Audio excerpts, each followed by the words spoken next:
Pile-poule. Dialogue pour le temps présent et pour les temps futurs.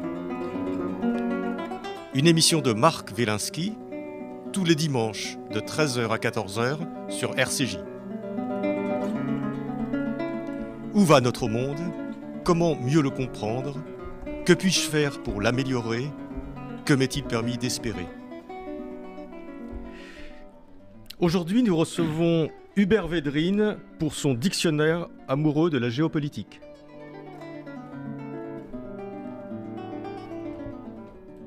Hubert Védrine, bonjour. Bonjour. Hubert Védrine, pendant 14 ans, vous avez été aux côtés de François Mitterrand à l'Élysée. Vous avez été conseiller diplomatique, vous avez été porte-parole, puis secrétaire général, puis ministre des Affaires étrangères de 1997 à 2002. Vous êtes l'auteur de nombreux ouvrages, dont celui dont nous allons parler aujourd'hui, qui vient de sortir aux éditions Plomb Fayard, qui est le dictionnaire amoureux de la géopolitique. Alors, dans la série des dictionnaires amoureux, oui. Hein, ça ne veut pas dire qu'on puisse être amoureux de la géopolitique, vous nous en direz peut-être un petit mot. On peut être passionné, mais pas... On peut être passionné, pas mais pas amoureux. Alors, Hubert Védrine, vous êtes un des grands spécialistes internationalement reconnus de la géopolitique et de la diplomatie.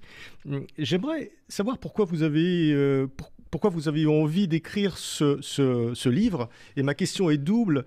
D'où vous est venue cette passion, je crois, de jeunesse, voire d'enfance, sur la géopolitique? J'ai jamais eu la passion, je ne savais même pas que ça existait comme enfant, mais j'avais les passions des voyages. Les voyages, les découvertes. Je lisais des livres d'aventure. Je lisais les guides de voyage pour préparer des voyages dont la plupart ne se sont pas réalisés, mais certains oui. J'étais en voiture en Afghanistan avec une bande de copains, par exemple. Je fais des choses très belles, mais ce n'était pas la géopolitique.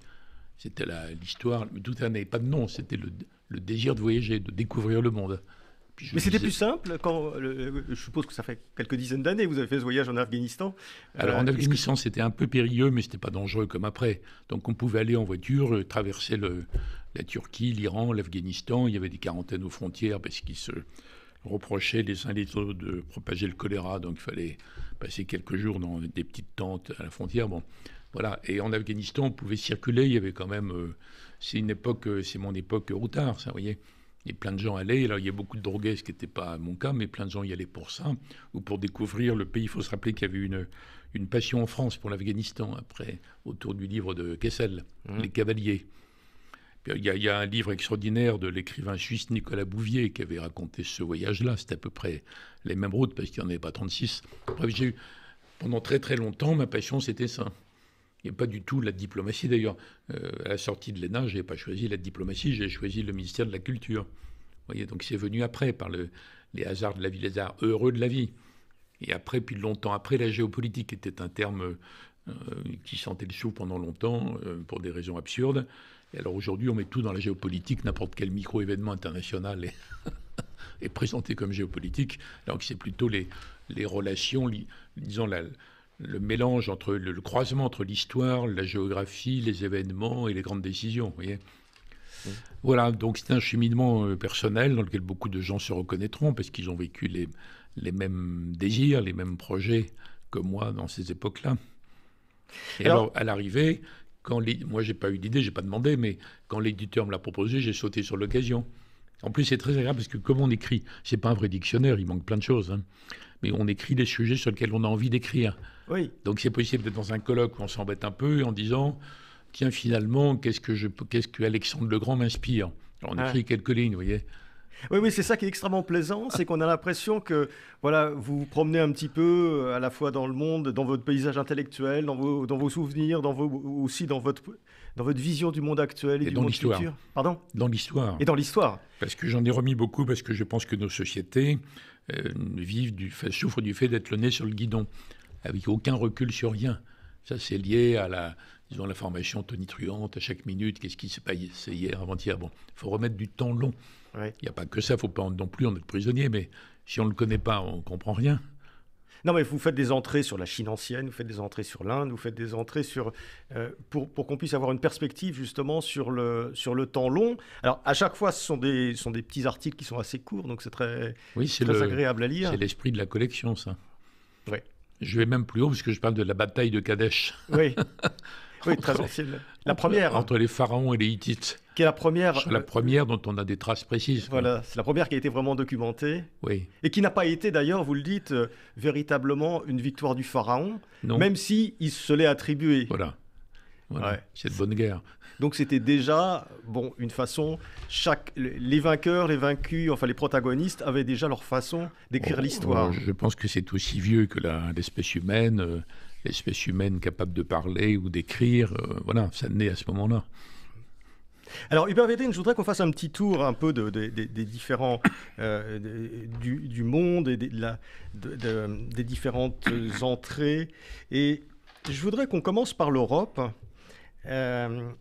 Et vous dites que nous autres Européens, nous sommes entrés dans le temps des chimères. Qu'est-ce que vous voulez dire exactement ? Alors, l'expression, c'est-à-dire le titre d'un de mes recueils d'articles, c'est pas lié uniquement au projet européen, qui est chimérique par certains côtés, réaliste en d'autres. Le temps des chimères, ça s'applique à ce que les Occidentaux ont cru, collectivement, mais pas que les Européens, après la chute de l'URSS. Vous voyez, l'histoire de la fin de l'histoire, on a gagné. Nos valeurs sont universelles, elles vont s'appliquer partout. Et si elles ne sont pas appliquées, on va les imposer par des sermons ou des sanctions, ou voire des bombardements éventuellement. Ça, c'est le temps des chimères occidentales. Mais les Américains l'ont vécu à travers l'idée de la puissance. C'est l'époque où, étant ministre, je parlais de l'hyperpuissance américaine. Les Européens sous une forme très idéaliste, un peu nigaud, quoi, quand on regarde avec le recul. Donc c'est ça, c'est les chimères des Occidentaux. Ça, vous placez qui contrôle toute la suite. Alors que ce n'est pas le cas, en fait. Ouais. C'est l'inverse qui s'est produit. L'histoire s'est remise en marche. C'est quoi ? C'est la fin des années 90, le moment Oui, de la c'est chute. l'URSS s'effondre. La vraie date, c'est pas l'histoire du mur, c'est la fin de l'URSS, oui. Fin 91. Donc on est dans ce monde global à partir de 92. Donc c'est cette période. En gros, c'est l'époque aux États-Unis, l'époque Clinton, vous voyez. Ouais. Et puis même dans le ton, on voit bien, c'est d'ailleurs à cette époque-là qu'on a considéré que la Russie était une quantité négligeable, que leurs demandes ne comptaient pas, qu'il n'y avait pas à se préoccuper de ce qu'ils racontaient, qu'ils étaient devenus périphériques. Donc ça dure une dizaine d'années jusqu'à un choc traumatique, même s'il n'est pas aussi important que ce qu'on a dit, qui est le 11 septembre, qui a démontré que même les États-Unis n'étaient pas invulnérables. Ouais. Donc à partir de là, il y a... symboliquement, il était très fort. C'était très puissant, oui. Ouais. Symboliquement, oui. Ouais.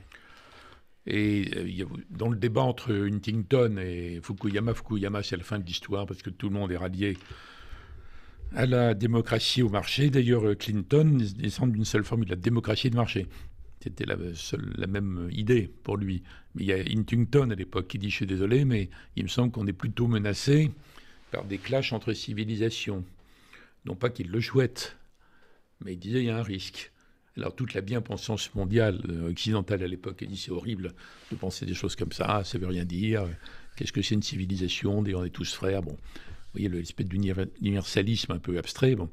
Et à partir du 11 septembre et de beaucoup d'événements par la suite qui se sont reproduits, les opinions occidentales sont devenues plus huntingtoniennes, même si elles ne connaissent pas le nom. Alors, j'ai une entrée Huntington, j'ai une entrée Absolument, Fukuyama vous faites aussi. Des choses sur Clinton. Alors, ce qui est formidable, évidemment, dans votre livre, ça vous êtes le seul à pouvoir le faire, c'est que vous mettez en perspective des conversations privées que vous avez eues avec Clinton, avec Madeleine Albright.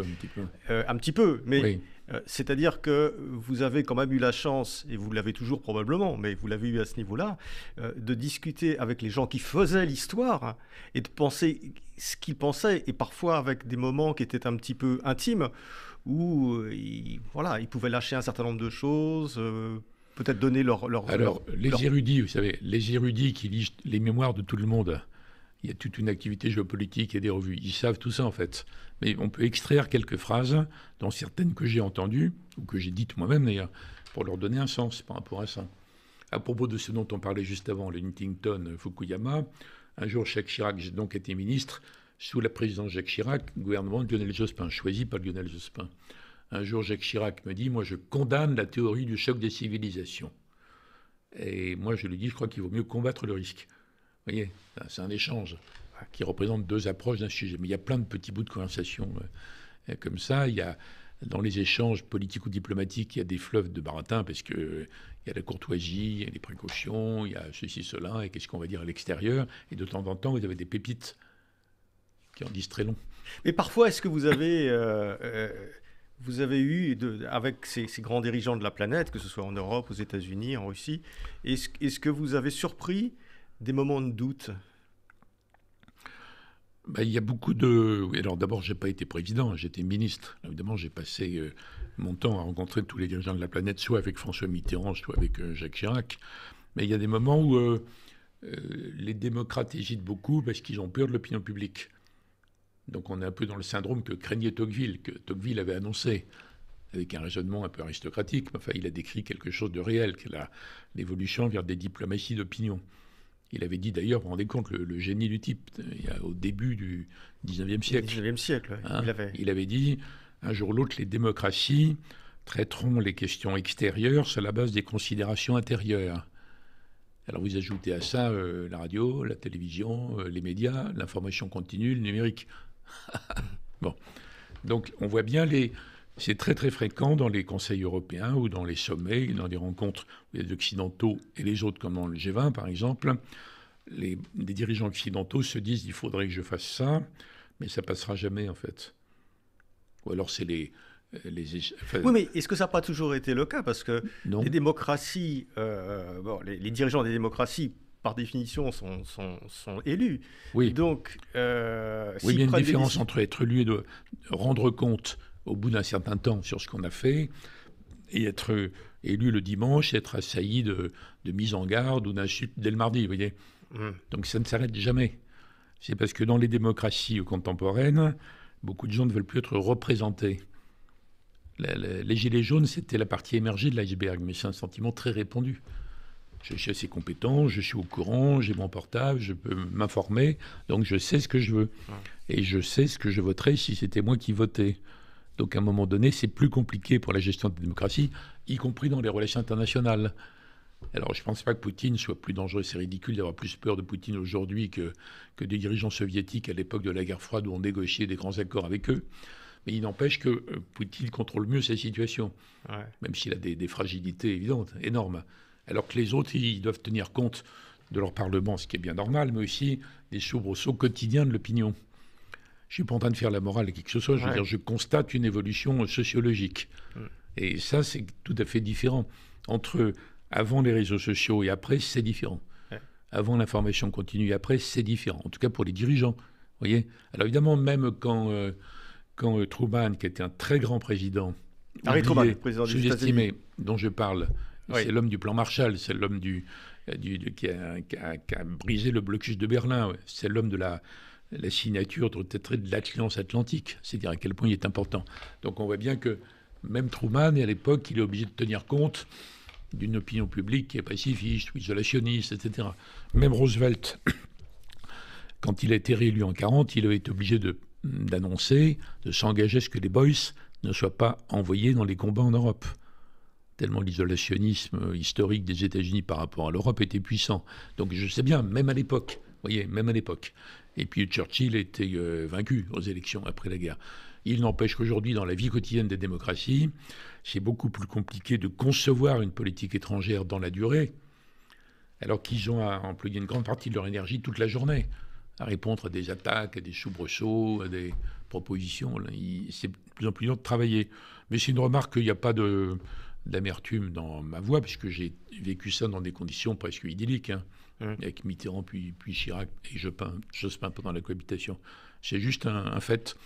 Alors justement, est-ce que c'est plus facile pour quelqu'un comme Poutine de mener une politique étrangère qui soit volontariste? Vous faites une entrée d'ailleurs sur Poutine ou d'autres sur l'URSS et vous dites que voilà, on s'est quand même beaucoup trompé et que notre politique vis-à-vis de la Russie depuis 20 ou 30 ans n'est pas forcément celle qui aurait été la plus adéquate. Moi, je pense qu'on s'est trompé au début. Au début, je suis resté sur ce point. Au début, c'est-à-dire à la fin de l'URSS. À la fin de l'URSS et au début de la Russie. Sous l'époque Yeltsin, c'était n'importe quoi, et disons, les États-Unis avaient pris, c'était une sorte de protectorat américain sur le plan économique et social. Et au début de Poutine, dans les 2 premiers mandats, il est assez disponible, assez demandeur même par rapport à l'Occident. Donc je pense qu'on aurait pu gérer autrement cette situation. C'est l'idée qu'avait eu Mitterrand avec la Confédération, mais qui était mornée, qui a été mal lancée au mauvais moment, mal expliquée. Bon, donc là, je pense qu'on aurait pu éviter les scénarios genre Crimée. C'est d'ailleurs ce que pense Kissinger, qui est encore maintenant, il a 98 ans, mais il est toujours vif, il pense encore maintenant qu'il aurait fallu, qu'il faudrait finlandiser l'Ukraine, c'est-à-dire lui organiser un statut de neutralité, liberté totale à l'intérieur, hein, mais neutralité par rapport aux alliances, avec une double garantie. C'est ce qu'a pensé Brzezinski, qui avait été le conseiller de Carter, et très très très connu presque autant que Kissinger après comme penseur géopolitique, polonais d'origine, archi-anti-russe, et qui, une dizaine d'années avant sa mort, a commencé à dire « Mais c'est idiot d'agiter le chiffon rouge, de mettre l'Ukraine dans l'OTAN. Pour les Russes, ça veut dire qu'ils vont perdre la Crimée, qui pour tous les Russes, c'est russe, hein, même pour Navalny. C'était le cas de Solzhenitsyn, et ils vont perdre la base de Sébastopol. C'est l'accès aux mers chaudes.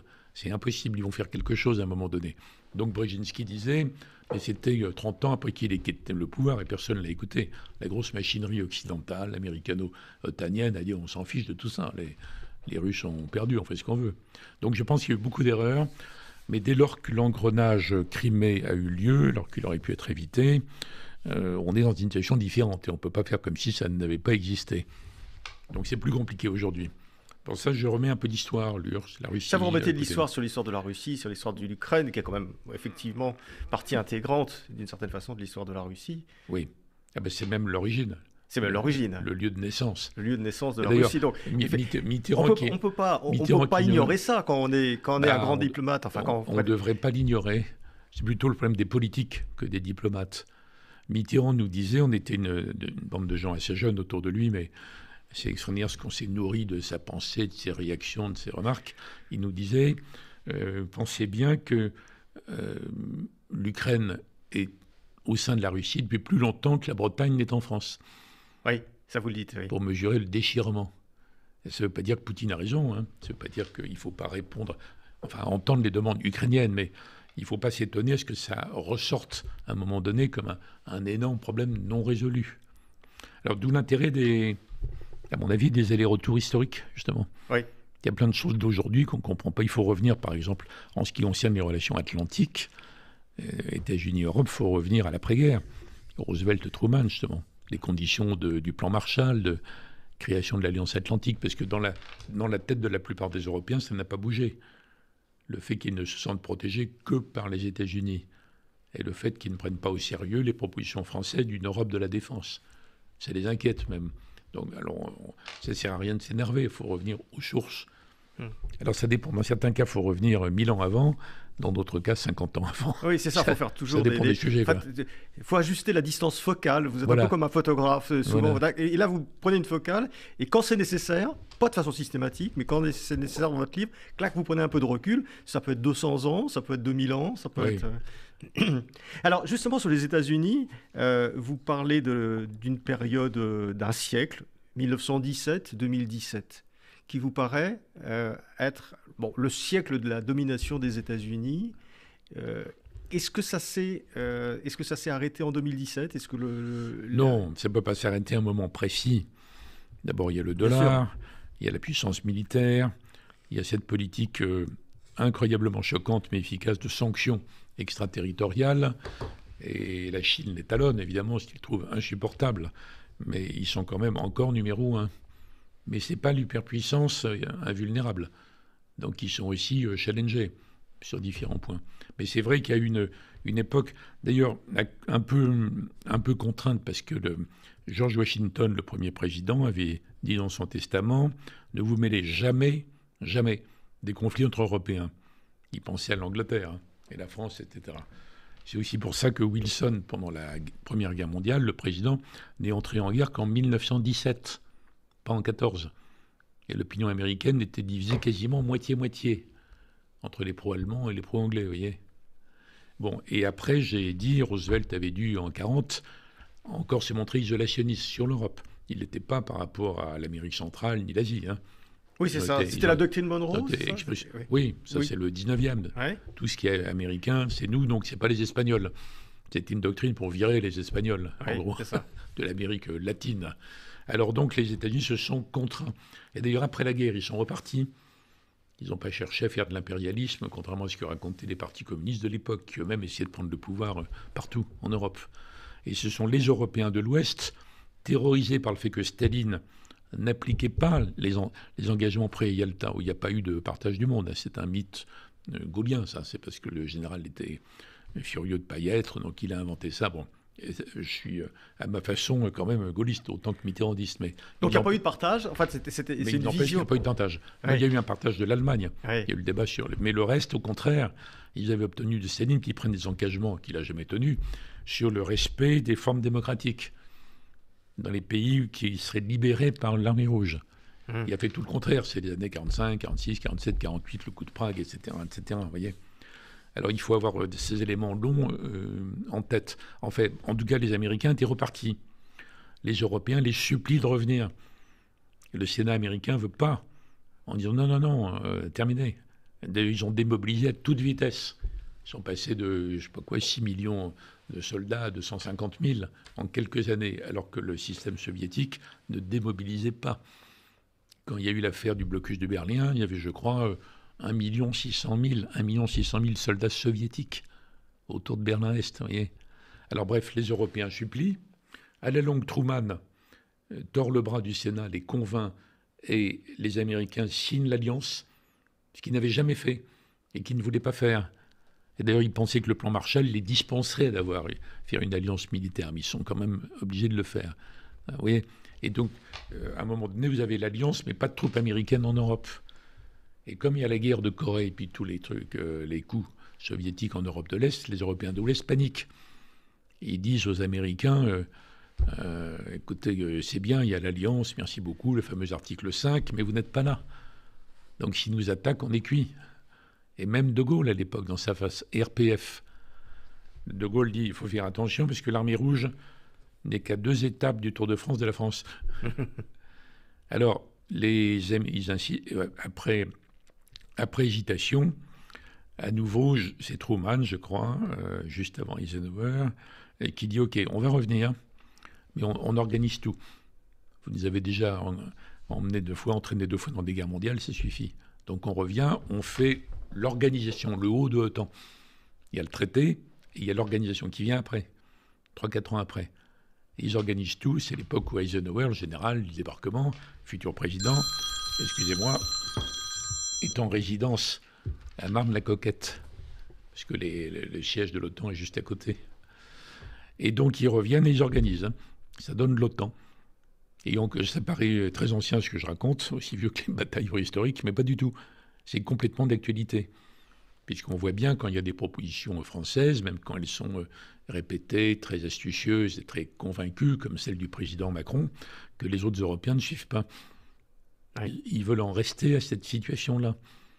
Ils n'ont pas envie de prendre le risque d'avoir eux-mêmes à constituer une puissance. C'est coûteux, c'est dangereux, et les opinions veulent du social, quoi, en gros, pas de la défense. Vous voyez, ça c'est un exemple, il y a plein d'autres sujets dans le livre. Si on prend ce sujet-là, qui est très lié à l'actualité d'aujourd'hui, ça éclaire quand même beaucoup, enfin je crois. Oui, bien sûr. S'ils avaient lu votre livre, je rappelle, le dictionnaire amoureux de la géopolitique, finalement, ces Européens seraient moins étonnés du retrait des États-Unis depuis quelques années d'un certain nombre de théâtres d'opération. Parce que finalement, c'est plus dans leur gène de se replier sur les Amériques, disons, pour parler vite, que pour intervenir de façon longue et structurée. Ils ne sont pas en train de se replier, ils sont en train de redistribuer la puissance autrement, vous voyez. Et donc, ils voient ça en termes de priorité. Qu'est-ce qui est le plus important pour les Américains? Après la fin de l'URSS, ils se sont dit on est les maîtres du monde. Encore une fois, nos valeurs universelles, nos sanctions universelles, et tout le mélangement. Et à un moment donné, la Chine remonte. Alors pendant longtemps, on applaudissait les émergents. C'est bien, ces pays vaillants qui se développent, bravo, bravo. Mais ce n'est pas la même chose de parler de Singapour, de parler du mastodonte chinois. Or, les Américains, ils ont été très confiants et très nigauds pendant longtemps, et ils ont cru que, comme d'ailleurs les Européens qui sont très missionnaires dans leur tête, hein, très manichéens et missionnaires, ils ont cru que l'évolution normale allait vers la démocratie. Donc la Chine... C'était le mouvement naturel. Voilà, c'est naturel. C'est de la téléologie. C'est ça, ouais. Et ils ont cru, avec l'aide de la Commission, qui était tout à fait sur cette ligne, qu'en aidant la Chine à entrer dans l'Organisation mondiale du commerce, même quand elle ne respectait pas les règles, par exemple propriété intellectuelle, c'est pas grave parce que ça allait les aider à se développer, à se moderniser, donc à se démocratiser. Donc à la fin, il rentrerait dans le rang, quoi. Il deviendrait comme les autres. Normaux, quoi. Ouais. Comme les Russes, on s'est dit, on s'en fiche maintenant, ça va devenir des espèces de choux scandinaves, on s'en fiche. Bon. Et c'est complètement différent. La Russie est restée russe, une sorte d'animal hybride. Vous voyez, par rapport à ça. Donc sur la Chine, il y a une erreur énorme. Par manque d'histoire, par manque de sang-froid de compréhension. Et puis alors après, la Chine se développe, devient ce que c'est aujourd'hui. Et avec Xi Jinping, la vérité de la Chine d'aujourd'hui apparaît. Ouais. Alors il faut remettre du temps long. Vous dites justement sur la Chine, dans votre livre, genre, je ne sais plus quelle entrée, parce qu'il y a plusieurs entrées sur la Chine, mais vous dites qu'il y a eu, avec Deng Xiaoping, ses successeurs, une période un petit peu timide, pourrions-nous dire, je ne sais plus le terme que vous utilisez. Et puis pas timide, mais prudente. Prudente, voilà, prudente. Et qu'à un moment donné... Il ne voulait pas provoquer. Voilà. Et à un moment donné, vous voyez une rupture, rupture ou pas, je sais, avec Xi Jinping, oui. Et à une politique qui s'assume peut-être de façon plus pleine, plus entière. Quand Mitterrand voyage en Chine... Ça, c'est 2013 à peu près. En 83, dit à Deng Xiaoping, par courtoisie, il lui dit « Un jour, je suis sûr que le monde aura beaucoup à apprendre de la Chine ». Et à l'époque, Deng Xiaoping est juste en train de commencer à moderniser la Chine à sa façon. Alors il dit « Je vous remercie beaucoup, c'est très aimable à vous. Oui, peut-être un jour, mais c'est dans très très longtemps. » Bon, donc c'est très modeste, il ne se met pas en avant. Et d'ailleurs, on sait bien maintenant que Deng Xiaoping avait imposé une ligne comme quoi il ne fallait pas provoquer. Avancer prudemment, sans trop montrer sa force. Et après, il y a Jiang Zemin, puis Hu Jintao, c'est la même ligne. Et quand Xi Jinping arrive, il dit « Mais on n'a plus besoin de prendre les précautions que nous avait demandé de prendre Deng Xiaoping. On est devenu tellement puissant, il faut l'assumer. » Et donc là, il y a un vrai changement. Mais là-dessus, il n'y a pas de désaccord. C'est parce que je dis n'est pas original. Tout le monde le sait, ça, maintenant. Enfin, au début de Xi Jinping, ce n'était pas évident. Donc vous avez une Chine qui assume sa force. Bon, il se développe. Alors les autres disent, bon, écoutez, bravo, vous êtes développé comme personne avant vous, une vitesse folle. C'est le résultat de Deng Xiaoping, c'est incroyable. Mais l'Occident n'est pas encore choqué par ça. Par contre, quand la Chine commence à dire, et d'ailleurs notre système marche mieux que le vôtre, alors là, indignation en Occident. C'est honteux, c'est monstrueux de dire des choses comme ça. Notre système démocratique, les valeurs universelles, c'est mieux. Et quand Xi Jinping commence à être agressif là-dessus, et que les Chinois d'aujourd'hui commencent à dire, voyez, votre démocratie ne fonctionne pas, les États-Unis sont divisés, les Européens ne savent pas ce qu'ils veulent. Bon. Puis ils commencent à agir comme si leur système était, disons, supérieur, sur le plan des valeurs et sur le plan de l'efficacité. Alors ça, c'est, du point de vue de l'Occident, c'est comme une hérésie monstrueuse, et à l'époque où l'ensemble de la chrétienté était dominante, vous voyez. C'est une hérésie par rapport à l'idée qu'on se fait de nos valeurs universelles. Donc il y a un élément qui va au-delà encore, dans le bras de fer avec la Chine, États-Unis, Chine, et les Européens qui savent jamais trop où se mettre, vous voyez. Ouais. Il y a un élément très profond. Mais alors sur la Chine, vous dites, et vous le dites à plusieurs reprises d'ailleurs, dans votre livre, la Chine impressionne, captive, influence, mais ne séduit pas. Mais est-ce que vous en êtes si sûr ? Parce qu'on a l'impression quand même, notamment depuis le Covid, que ce système chinois, finalement, où, en gros, on n'a pas beaucoup de liberté, mais où il y a une certaine efficacité, où il y a un développement, où il y a une certaine sécurité, il y a quand même un certain nombre de gens qui peuvent être tentés par ce système, y compris en Occident, aux États-Unis. Non, en Occident, aux États-Unis, non, parce que de toute façon, les populations occidentales sont à leur façon anarcho-individualistes. Oui. Donc elles ne supportent aucune contrainte. Regardez ces arguments extravagants contre les mesures sanitaires évidentes qu'il faut prendre pendant des pandémies. Donc ils ne pourraient pas supporter le régime chinois de 3 minutes. Hein. Ça peut tenter des pays de l'ancien tiers-monde qui seraient contents d'avoir des réussites comme la Chine. Mais il faut avoir des Chinois qui travaillent jour et nuit aussi pour que ça marche. Bon, donc ça peut tenter pour des dirigeants, en fait. Mais il n'y a pas la séduction de l'American Way of Life, encore maintenant. Il n'y a pas l'imaginaire, il n'y a pas 100 ans de Walt Disney derrière, vous voyez, pour les enfants du monde entier. Donc il n'y a pas de séduction. Non, il n'y a pas de séduction. Il n'y a pas des émigrants qui veulent entrer à toute force en Chine.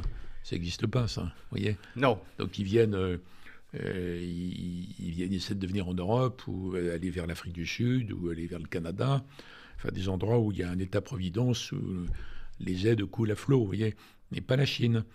Donc il n'y a pas d'attraction vraie. Il peut y avoir une séduction, alors culturelle, il y a des amoureux de la Chine.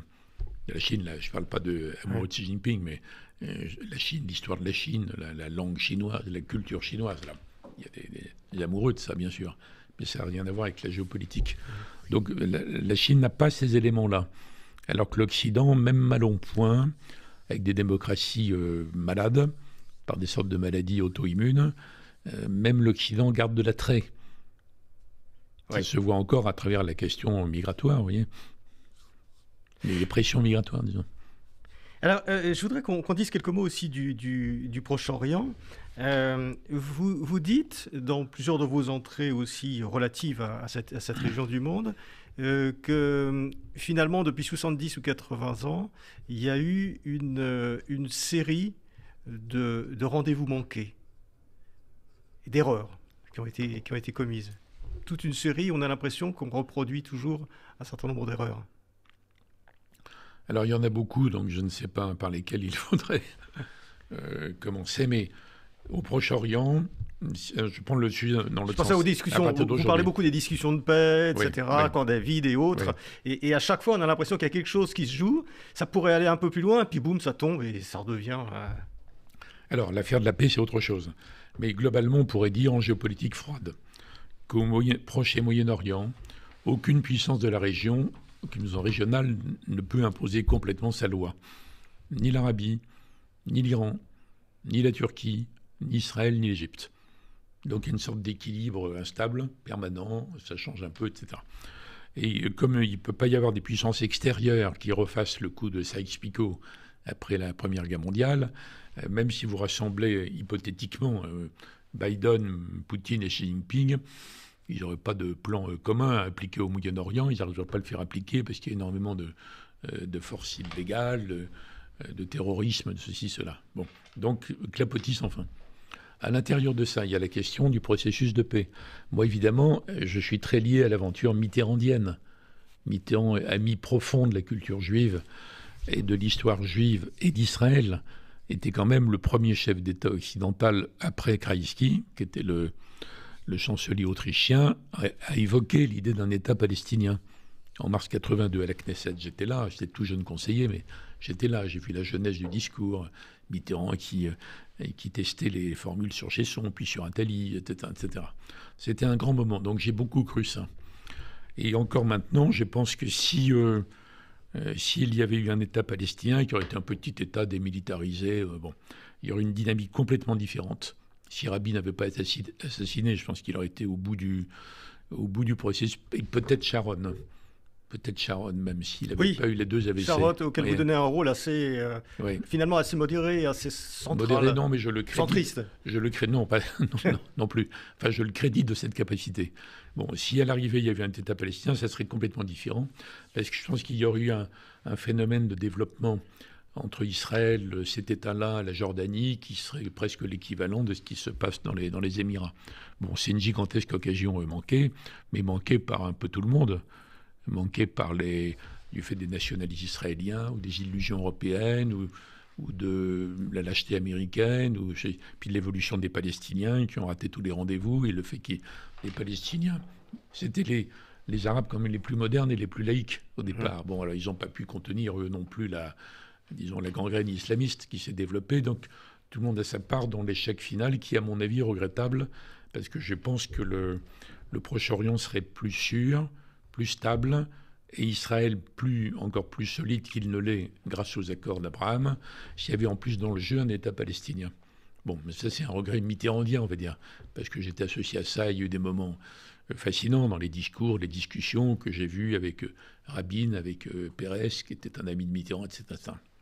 Bon, c'est un regret. Mais aujourd'hui, on a une situation différente, puisque le danger soit iranien, soit islamiste, finalement a fédéré d'abord les services secrets, puis les gouvernements, entre les Saoudiens, les Émirats et Israël, et la donne est différente. Mais je crois que du point de vue, mais je n'ai pas à m'en mêler parce que c'est quand même très sensible comme sujet, je crois que si des responsables israéliens pensent quand même, arrivent à comprendre que la question palestinienne n'a pas complètement disparu, et trouver une réponse acceptable par l'Israël d'aujourd'hui, ça serait mieux. Ça serait mieux. Mais vous savez, là-dessus, j'ai quand même, moi, été hyper attaqué, hein, parce que j'ai défendu la ligne française, mais qui était la ligne française mitterrandienne. Pas tout à fait pareil. J'étais d'ailleurs, quand j'étais attaqué par le CRIF de l'époque, je n'ai pas d'avis sur le CRIF d'aujourd'hui, mais je parle du CRIF de l'époque, j'étais défendu par l'ambassadeur Barnavi. Donc c'était une situation cocasse, quoi, par rapport à ça. Bon, alors quand j'ai écrit, je me suis dit, c'est quand même un sujet sensible. Et même si je regrette qu'il n'y ait pas eu d'État palestinien, même si je pense que tous les groupes pro-israéliens sont devenus des groupes pro-Netanyahou et qu'ils ont eu tort de verrouiller ça, malgré tout, je commence le texte israélien en disant, si j'étais moi-même israélien, vu ce qu'a été le XXe siècle et le passé, enfin, bref, je peux comprendre.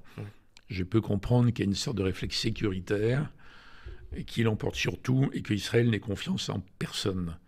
Personne, sauf son armée. Vous voyez, même moi, avec mon parcours ministériel, je peux comprendre ça. Mais le point d'arrivée n'est pas génial quand même. Hein. Est-ce qu'il n'y a pas quand même une évolution depuis quelques années, et notamment avec cet axe un peu Jérusalem-Riyad contre l'Iran? Oui. Est-ce que les lignes de fracture, finalement, ne sont pas en train de bouger, ne sont plus entre, c'est plus les mêmes. En gros, entre Israël et les voisins musulmans, ou si on veut être rapide, entre juifs et arabes, mais entre deux blocs autour des deux puissance régionale? C'est pas deux blocs, parce que quand vous regardez dans le détail, il y a des tas de bisbilles, il y a des tas de concurrences, il y a des tas d'autres accords qui contredisent cela. Mais enfin, tant qu'il y aura une menace iranienne avec ce régime, oui, ça fonctionnera. Le jour où il y a une sorte de deal entre l'Arabie et l'Iran, si à un moment donné, ils se disent ça n'a pas de sens, il faut inventer la coexistence pacifique. Ouais. Il n'a rien inventé entre les sunnites et les chiites. À ce moment-là, l'impact sur les relations entre les Arabes sunnites et Israël est modifié. Et les Arabes diront, écoutez, trouvez une solution à la question palestinienne, comme il faut quand même que ces gens vivent dans des conditions acceptables. Mais aujourd'hui, vous avez ce que Trump a représenté, mais ça ne vient pas que de Trump, en fait. La peur de l'Iran est plus forte. Oui, c'est vrai. Alors, Hébert Védrine, j'ai découvert aussi, enfin, dans ce livre, donc Dictionnaire amoureux de la géopolitique, votre fibre écologique. Il y a beaucoup d'entrées qui tournent autour des questions de la planète, et c'est normal. Et notamment, il y a un terme que vous introduisez, peut-être même que vous inventez, qui est le terme d'écologisation. Alors, je ne l'ai pas inventé parce que c'est un sociologue, Bruno Latour, qui l'a employé, mais dans un sens différent. Alors, bon, je suis sensible à ça depuis longtemps, par le goût de la nature. Le seul sport sérieux que j'ai fait dans ma vie, c'était l'alpinisme quand j'étais très jeune. Enfin, je sais ce qu'est la nature et je connais les milieux extrêmes et fragiles sur lesquels on peut mesurer les progrès de la détérioration des conditions de vie sur la planète pour toutes les raisons que tout le monde connaît maintenant et qui ne tiennent pas qu'au climat. Il y a plein d'autres phénomènes, hein. Biodiversité, déchets, les forêts, les océans qui en plus pleurent, etc. Bon, ça c'est lié à un mélange de surpopulation. Et peu importe les gens qui hurlent au malthusianisme, c'est évident que s'il n'y avait que 1 milliard d'habitants sur la planète, ils pourraient tous être avec des gros 4x4. Excusez-moi, tous avec des gros 4x4, ce ne serait pas gênant en réalité. Mais si vous avez 7, 8, 9 milliards d'habitants qui vivent à l'occidental, c'est pas gérable. Donc je pense depuis longtemps ça. Depuis très longtemps. C'est pas tout à fait nouveau. Mais je pense qu'il faut dépasser l'affrontement binaire entre les écologistes qui seraient gentils et tous les autres qui seraient méchants. Et qui se réveilleraient le matin en disant qu'est-ce que je peux faire pour détruire la planète? Personne ne dit ça. Et même les gens qui gèrent les mines de charbon dans différents pays qui sont trop accrochés au charbon, ils ne pensent pas ça. Ils pensent qu'ils n'ont pas le choix. Donc je suis pour une approche dynamique et scientifique. Ça n'a rien à voir avec ce que racontent les écologistes politiques, notamment en Europe, notamment sur le nucléaire, où ils se trompent gravement depuis des décennies. Ils n'arrivent pas à s'extraire de cette impasse. Au lieu d'avoir milité pour la sortie progressive du charbon, qui passe entre autres par le nucléaire, mais aussi par les énergies renouvelables autant qu'on peut, mais il faut les rendre rentables, parce que ça coûte très très très cher de les financer pour le moment. Bref, écologisation, ça veut dire que c'est un processus. Vous voyez, ça sonne comme industrialisation. Donc il n'y a pas les bons, les méchants, il y a là un processus. Et le débat, il a lieu sur le rythme. Le rythme, les conditions, le financement, les innovations. Par exemple, quand est-ce qu'on aura des super batteries qui permettent de garder longtemps l'électricité produite par les éoliennes? Oui, c'est un exemple. Donc voilà mon approche. Et alors pendant longtemps, on aurait pu dire, mais ça n'a rien à voir avec la géopolitique. De quoi nous parle-t-il? Mais en fait, ça rejoint. Parce que les dirigeants, même en dehors des démocraties, sont obligés d'intégrer ça. Et les Chinois n'en sont plus à raconter ce qu'ils racontaient encore dans les années 90, que tout ça, c'est bidon. Alors, vous voyez, donc c'est entré dans le débat. Ça joue un rôle dans les relations internationales. Ça joue un rôle dans le rapport de force. Et progressivement, à coup, non pas de défilés ridicules en Europe, mais à coup d'invention, il y aura une compétitivité écologique qui va apparaître. Voilà pourquoi c'est là. Mais justement, est-ce que c'est pas ça qui a été le problème? C'est que pendant longtemps, on n'a pas considéré que c'était des problèmes géopolitiques ou politiques. Donc, d'une certaine façon, les politiques ne s'y sont pas vraiment intéressés. Ils s'intéressent à ce sur quoi il y a une pression, quoi. Ou s'ils ont très clair de l'avenir à long terme de leur pays. Pendant longtemps, il y a eu le déni. Tout ça, c'est pas vrai, on n'est pas sûr. Vous voyez. Après, il y a l'idée que c'est peut-être vrai, mais enfin, on n'y peut rien, etc., etc. On en arrive maintenant, depuis quelques années, à une mobilisation. Mais justement, il y a une mobilisation quand même. Il y a une grande conscience de la population et des jeunes aussi. Quand on voit un petit peu les sujets actuellement de la campagne électorale, vous avez le pouvoir d'achat, l'écologie. Oui, mais c'est pas grave, ça. Oui, non, mais ça pousse, ça devrait pousser les politiques à parler plus de ça. Or, les politiques nous parlent d'autres sujets le plus souvent. Qu'est-ce qui se passe? Il y a un décalage dans cette... Il y a de plus en plus souvent un décalage dans les campagnes électorales, dans les démocraties modernes, entre les sujets importants pour l'avenir des pays et puis les thèmes de campagne, c'est autre chose. Mais c'est pas grave, parce que de toute façon, ces thèmes vont s'imposer, quoi qu'il arrive. Donc n'importe quel dirigeant élu dans les démocraties modernes, il est confronté à la question de l'écologisation. À quel rythme est-ce que j'essaie d'écologiser l'industrie, les transports, la voiture, l'avion, l'agriculture, etc. Donc vous avez un débat sur le rythme. Alors souvent, c'est pas une question sociale, contrairement à ce qu'on dit, parce que le fait de savoir si on va inventer les batteries de l'avenir que j'ai citées, c'est pas une question sociale. Est-ce qu'on va arriver à inventer des avions qui vont consommer beaucoup, beaucoup, beaucoup moins de kérosène? C'est une question d'invention. Est-ce qu'on va réussir à sortir plus vite du charbon qu'il ne le faudrait, notamment l'Allemagne, qui paye un choix désastreux électoraliste démagogique de Mme Merkel, qui était sortie du nucléaire après Fukushima, excusez-moi, alors qu'il n'y avait aucun risque de tsunami en Bavière. Bon, c'était une opération électoraliste pour que la CDU puisse passer des accords avec les Verts. Finalement, c'est le SPD qui l'a fait. Bon. Donc il y a un énorme problème, et c'est une question de rythme, mais c'est très engagé. On n'est pas au point zéro, il ne faut pas écouter les lamentations de la petite Chinoise, vous voyez, les maximalistes écologiques, ils n'ont pas de solution. Donc la seule chose qu'on doit demander à des partis écologistes et à tous les autres sont convaincus qu'il faut agir, en fait. Il faut dire quelles sont vos solutions, quel est votre calendrier, quelles sont les inventions que nous, Français, nous, Allemands, Italiens, nous, Européens, nous pouvons faire, etc. Je le remets en dynamique. Mais vous qui êtes un adepte du coup d'œil historique à certains moments pour éclairer les choses, est-ce que ce n'est pas aussi l'occasion de renouer avec des cultures, avec des traditions, notamment en Europe? Et on n'a pas l'impression que les politiques se soient vraiment emparés de ça pour l'instant. Sur quel point, par exemple? Sur le point de l'écologie, sur les traditions autour de la nature, de romantisme, etc. Il pouvait y avoir beaucoup de choses qui se font à ce niveau-là, et on n'a pas l'impression que la question soit en train d'émerger chez les politiques actuellement. Non, mais il ne faut pas se concentrer sur les politiques. Les politiques sont le reflet des sociétés. Il y a de moins en moins de leaders dans les démocraties modernes. Il y a beaucoup de followers.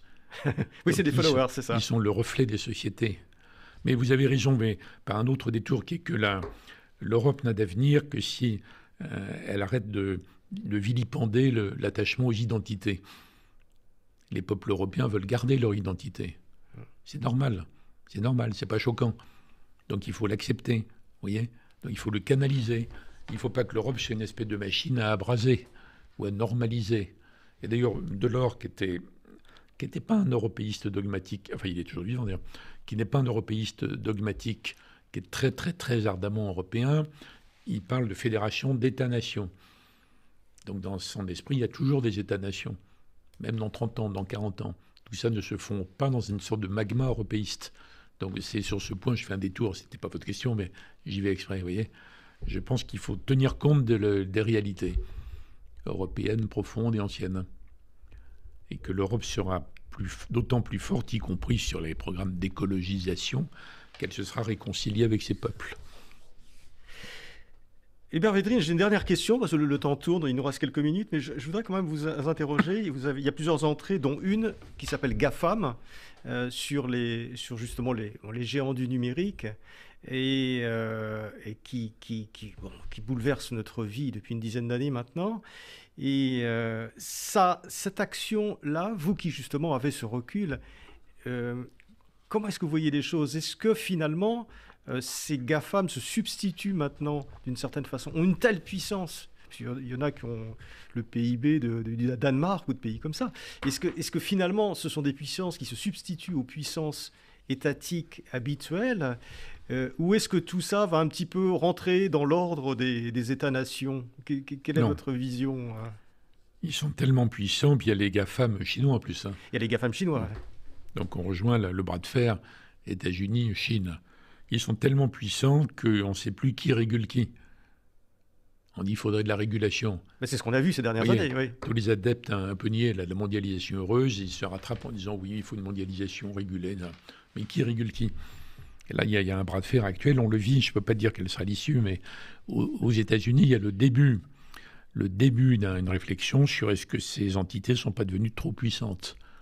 Avec des Américains, des sénateurs ou autres qui disent qu'il faut raisonner comme par rapport à Rockefeller. Oui, mais est-ce que les États-Unis ne sont pas devenus faibles? Parce qu'à certaines époques, ils ont pu démanteler les réseaux télécoms ou le réseau du pétrole, etc. Mais maintenant, on a l'impression qu'ils sont plus faibles. La question est devant nous. Ouais. C'est pas conclu. Mais la question est posée. Ce n'était pas le cas avant. Et quand on vous prenait les différentes GAFA ou GAFAM, vous voyez bien qu'au départ, il y a une théorie un peu anard, libertaire anard. Mais là, il y a un instinct de puissance, il y a une ivresse de puissance. En fait, il faudrait ne dépendre d'aucun État. Il faudrait constituer un pouvoir en soi. Il y en a même qui rêvent de s'installer sur une île extraterritoriale, etc. Donc, on voit bien le délire de puissance qu'on a observé dans l'histoire chez un certain nombre de grands dictateurs, de grands despotes. On le voit chez ces dirigeants-là, aujourd'hui. Donc, je ne sais pas quelle sera l'issue.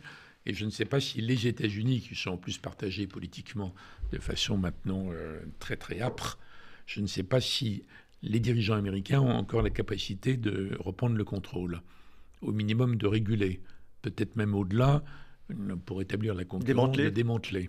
Je ne sais pas, on verra. Et ça fait partie le jeu est ouvert. Du bras de fer mondial, mais je serais terminé en disant que je souhaite que les gens qui sont préoccupés par l'état du monde réintroduisent toujours la longue durée. Ce qui nous manque le plus, ça ne donne pas des solutions miracles.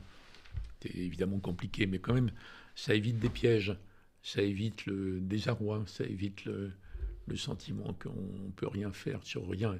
Et ce n'est pas du tout mon propos. Vous êtes toujours aussi passionné de la géopolitique? Oui, c'est passionnant, oui. C'est passionnant. Merci Hubert Védrine, merci d'être venu à ce micro. Merci pour votre invitation. Je rappelle donc votre livre aux éditions Plomb-Fayard, Le dictionnaire amoureux de la géopolitique. Merci d'être venu. Merci bien.